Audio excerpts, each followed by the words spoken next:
Salut tout le monde, alors nous sommes à Goodwood actuellement, au Motor Circuit pour Goodwood Revival. Alors qu'est-ce que Goodwood Revival? Alors c'est un événement qui permet de revivre Goodwood à sa période lorsque le circuit était encore actif.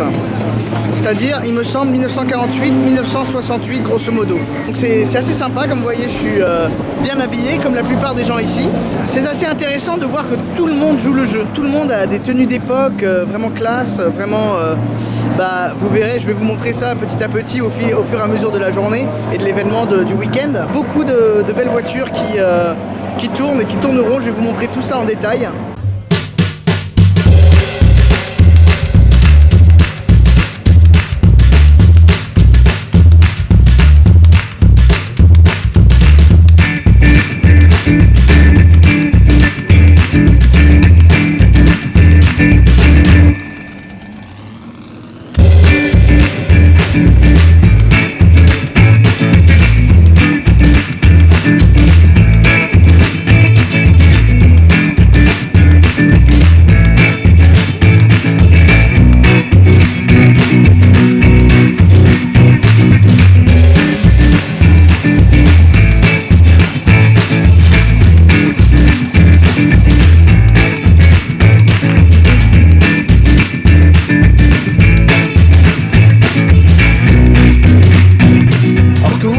C'est une Stanghellini Fiat et celle-là est particulièrement intéressante parce qu'elle a été entièrement restaurée après s'être retrouvée dans un marécage lors d'une course. Donc voilà, ça c'est la voiture dans les marécages lors de la course.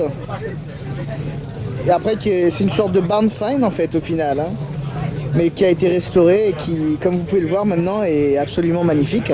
Alors en revanche, pour rentrer et pour sortir, c'est pas facile comme vous pouvez voir. Alors moi très franchement, je pense pas que je rentre là-dedans. Alors maintenant, je vais vous montrer quelque chose d'assez inhabituel, vous allez voir. Regardez-moi ce design.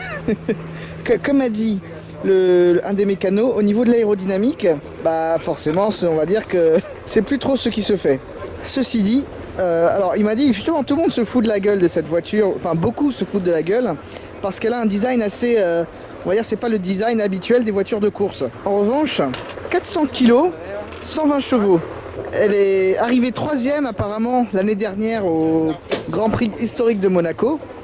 Du coup, forcément, ça incite un peu le respect quand même, hein. Alors parmi les nombreuses voitures présentes, il y a aussi deux 250 GTO et non pas 3. Elle est tout simplement superbe. Bon, vous me direz, toutes les 250 GTO se valent, hein, elles sont superbes, même si je préfère de loin celle de 62 à celle de 64. Donc voilà, une nouvelle pour moi.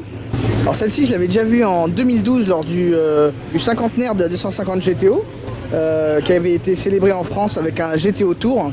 Ah bah tiens, vous voyez, elle a encore gardé le sticker. Et bah celle-là, figurez-vous, non, ce n'est pas une 250 GTO. Il s'agit en fait d'une 330 GTO. Alors si j'ai bien compris, il y a 36 GTO et 330 GTO.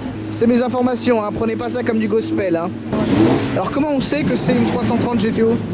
Alors il y a un détail assez frappant, c'est la bosse sur le capot qui est légèrement plus grande que sur les 250 GTO. Vous pouvez voir, elle est moins proéminente sur sur les 250 GTO qui sont là-bas. C'est tellement élégant, ça m'étonne pas qu'elle soit considérée comme une des plus belles voitures au monde, encore aujourd'hui, et parmi tant d'autres. Alors, s'il y a quelque chose de vraiment intéressant également, c'est la tripotée de Aston Martin DB4 GT. Elles sont reconnaissables notamment. Attendez, je vais vous montrer sur celle-là, parce que c'est plus parlant. À ce petit orifice aérodynamique, on va dire ça comme ça. Alors celle-là, c'est vraiment ma préférée, je pense, elle est vraiment très très belle. Voilà la 4e. Maintenant la question que je me pose c'est est-ce une vraie? Messieurs, évidemment que c'est une vraie. Alors ici aussi ils ont une petite attraction pour les enfants qui est vraiment sympa, c'est des petites voitures. C'est un peu comme le Little Big Man en fait. Genre ils ont fait des paddocks à taille d'enfant en fait. Et du coup ils ont même des tout petits ateliers. Ça, c'est pour moi, là. S'il y a un petit défaut que je pourrais trouver aux voitures anciennes, classiques, c'est que souvent, elles se ressemblent beaucoup. Et là, je vais vous montrer un exemple, selon moi, assez frappant. Je vais vous montrer la voiture. Vous me dites qu'est-ce qui vous vient en tête. Donc voilà, vous, je sais pas. Mais moi, ça me fait penser à une Ferrari 250 Testarossa. Eh ben non, c'est une Ferrari 500 TRC. Puis ce qui est d'autant plus embêtant avec les voitures classiques, par exemple, c'est que, vous voyez bien là, deux modèles exactement, en fait deux modèles similaires. Eh ben non, celle-là, elle a une prise d'aération sur le capot, que celle-ci n'a pas. Donc en gros, déjà que c'est pas spécialement facile de les reconnaître, chaque voiture semble être plus ou moins unique, et du coup en gros ça rend le travail compliqué pour les identifier, en tout cas en ce qui me concerne. J'ai toujours un peu de difficulté pour savoir quelle voiture et quoi, c'est assez compliqué quoi. Même en Angleterre, je suis à la plage. C'est assez dingue en fait. Ils ont installé une petite plage comme ça, pour petite plage d'époque. Alors évidemment, il y a ce combo vraiment sympa, une Ferrari 250 GTO 64 et une superbe Ferrari 250 LM de 64 également. Alors ça ne vous aura pas échappé, hein, parce que vous n'êtes pas bêtes. Elles ont la même livrée toutes les deux. Alors je sais pas comment s'appelle cette livrée, pour être absolument franc avec vous. Peut-être qu'elle n'a pas de nom d'ailleurs. Je suis pas fan de la GTO 64 quand même, hein.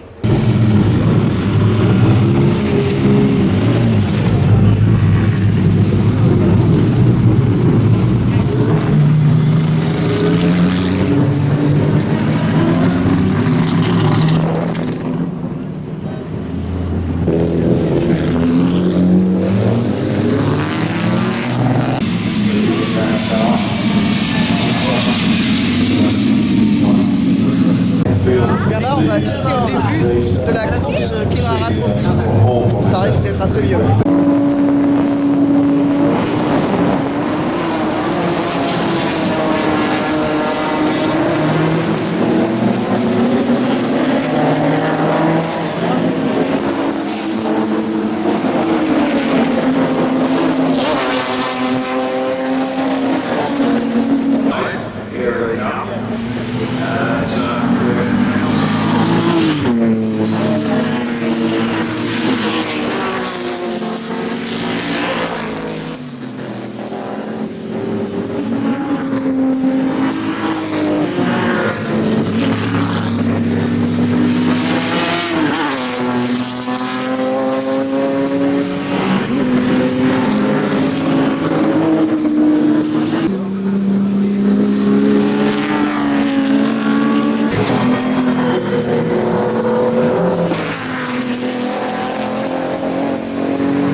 Alors il y a pas mal de Ford GT 40. Ok.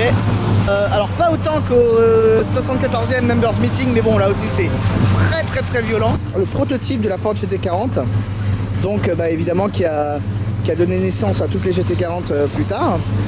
C'est assez sympa d'avoir le prototype comme ça.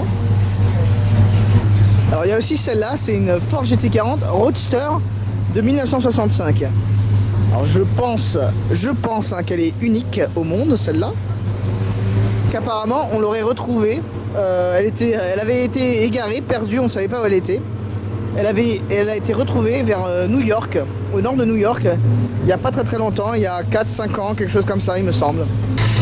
Qui doit valoir son pesant de cacahuètes. Tout comme celle-ci d'ailleurs, le prototype. C'est le premier tracteur Lamborghini que je vois il me semble. Donc comme vous pouvez voir.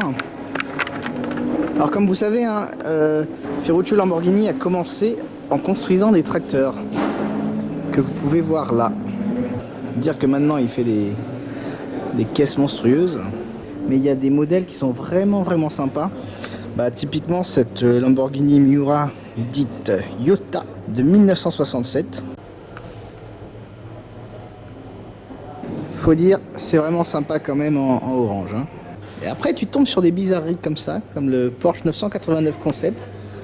Alors c'est, on dirait un mix entre une 959 et une Porsche Panamera avec un arrière de Boxster, je sais pas. Enfin, bref, c'est assez original. Après c'est un peu genre on aime ou on n'aime pas. J'imagine celui-là il sort pas souvent, il doit être sorti du du musée quoi. Alors comme vous pouvez voir au Earth Motor Court, ce qu'ils ont essayé de faire, c'est de recréer en fait un salon de l'automobile dans les années 60. Et enfin, je sais pas si vous voyez derrière moi, mais je trouve que c'est quand même assez réussi. Ils ont fait pas mal de trucs. Mon Dieu, qu'est-ce que c'est que ça? Une Jaguar Type D. Waouh. Bref, vous pouvez voir quand même au niveau de l'ambiance, les décors, comment c'est fait, comment c'est organisé. C'est... Ah franchement, ils y sont pas allés, ils ont pas fait ça en rigolant. Regardez-moi ça. Jaguar XJR 9. Celle-ci a gagné au Mans, les 24 heures du Mans en 1988 je crois, si mes souvenirs sont bons. Si c'est pas beau ça. C'est même super beau. Mais ça contraste quand même avec la Lamborghini 50e anniversaire. En gros c'est deux mondes différents quoi. Alors il y a aussi des trucs super rares je trouve quand même. Par exemple cette voiture que vous voyez derrière moi, c'est la Lamborghini Concept S de 2005. Alors moi j'ai grandi avec des photos de celle-là dans des magazines sur internet et franchement c'est assez dingue quoi. Le truc biplace. En fait ça me fait penser un peu à la Lamborghini Aventador Iota. Vous savez le modèle unique qui a été présenté à Genève en 2012 il me semble. Ou une des 350 exemplaires au monde. Alors, la Lamborghini Reventon. 20 coupés, 15 roadsters. Un look qui défraye la chronique, même aujourd'hui. Beaucoup de gens disent que plutôt les propriétaires de Reventon se sont fait flouer parce que juste après il y a l'Aventador qui est sorti qui, au final, c'est vrai qu'elles ont des lignes quand même assez similaires. Ambiance de nuit à Goodwood Revival. Alors vous devez pas voir grand chose mais c'est normal. C'est ça qu'il faut voir surtout. C'est des voitures dans les paddocks qui restent illuminées pour les passionnés qui veulent... Pour les nocturnes quoi, pour les hiboux, pour les nyctalopes aussi. Et ce n'est pas une insulte, nyctalope. Je suis absolument fan de cette ambiance.